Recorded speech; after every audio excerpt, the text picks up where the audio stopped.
Hey all, happy Thursday. Let me just fix my mic cord so it's not wobbling.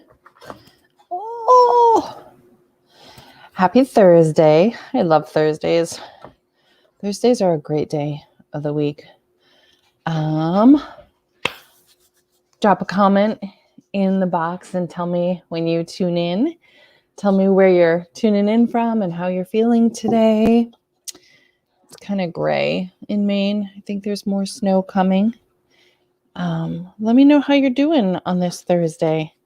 Do you have your coffee with you? I remembered my coffee because I like to drink coffee with you. It fuels my brain.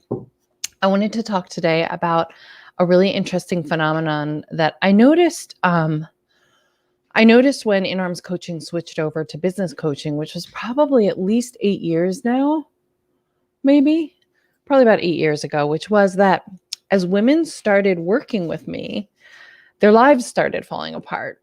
And not every woman, but more than a few, enough for me to be like, what's happening here? There's definitely a pattern here.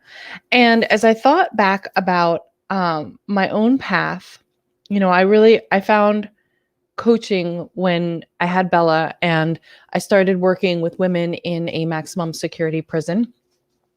It was a nursery program that they had in the prison. And I was doing this amazing, really radical hybrid program. I was teaching in a hybrid program that combined parenting skills with literacy for women who were living in the maximum security prison with their babies. And that was where I really got my first taste of mentoring and coaching. And that was really the birthplace of In Arms Coaching. And as I found it, and Bella, who was 2 at the time, a little under 2. It spanned about a year, from about a year and a half old to about 2.5. Bella was the reason that I got on that path. And when I had Bella, I started teaching at the prison and I had this oh my gosh, this is the beginning of what I want to do. This is the beginning of being in service to women, of mentoring and coaching and combining teaching, mentoring, and coaching in this hybrid sort of radical package. This was the real beginning of the path that led me to here. And as it happened, my whole world exploded. Oh my God, it was so bad. I mean, I'm smiling about it now, but sometimes I think back and I'm like, I don't remember how I lived through that. I woke up in the morning in those periods and I thought, I don't know how to live through today. I don't know how to do it. Her dad started cheating on us. We had just bought this really big home in Brooklyn that we were going to renovate. Her dad started cheating on us. There was a 6-month period where he was just lying and being horrible. And I was afraid of him. I was afraid of the house. That's another long story. I had this infant that I couldn't put down. I was commuting an hour and a half each way every day to go to this prison. I love the work, but being in a prison is really, really overwhelming and energetically draining.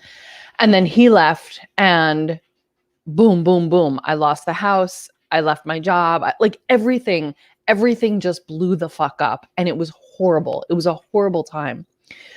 But when I look back on it, what I realized was happening is, that someone tell me what that machine is called. Do you know the machine that they use in laboratories where they put the blood in or they put something in and it spits centrifuge, right? And it spins really fast. And then everything that they don't need spins off to the sides. And what's left in the center is the thing that they're trying to extract or use. I think it's a centrifuge.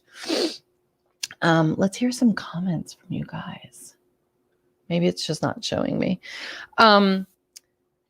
It was when I found my path, it was stepping into a centrifuge and everything that was not of the essence of what I needed, everything that was not true to me, everything that was not aligned for me, everything that wasn't a part of the path that I was supposed to walk just blew the fuck up. Could it have happened more gracefully? Probably. But knowing me, if it had been more graceful and more gentle, I might have tried to stick with what was happening. I might have tried to endure it if it wasn't as dramatic and violent and eruptive and horrific as it was. I probably would have tried to just stick with it because I didn't want to be a single mom. I was terrified of being a single mom. I didn't want to lose the house. I didn't want to do any of those things. So I would have hung on if it hadn't happened the way it did. And of course, all of those things blowing up brought me to where I am today, which is like every day to some degree, I look around and I can't believe where I am. And I can't believe how lucky I am. And I can't believe how much I get to do the work that I love. And it just boggles my mind how blessed I am and how perfect this life is for me. And if that stuff hadn't blown up, I wouldn't have gotten here. So it was all part of the path. And so I see that sometimes, I mean, with more than a couple of the women I work with, that they start working with me and they start working in these programs and they start doing this unique hybrid combination of magic, alchemy, business development, personal evolution. And they do it in this container of other amazing women who support them and see them and resonate with them. And they do it with my support and they do it with the support of this amazing team that we have. And sometimes it's smooth sailing and sometimes shit blows up. And every time it blows up, I know that it's the pieces that was holding that woman back, that those are the pieces that they're losing, that are blowing up, that are exploding into flame, that are spontaneously combusting. Those are the pieces that weren't serving that woman. And as messy and ugly and sad and scary as it is, I know that what they're going to have on the other side is so much purer, is so much essential for them and who they are and what they want.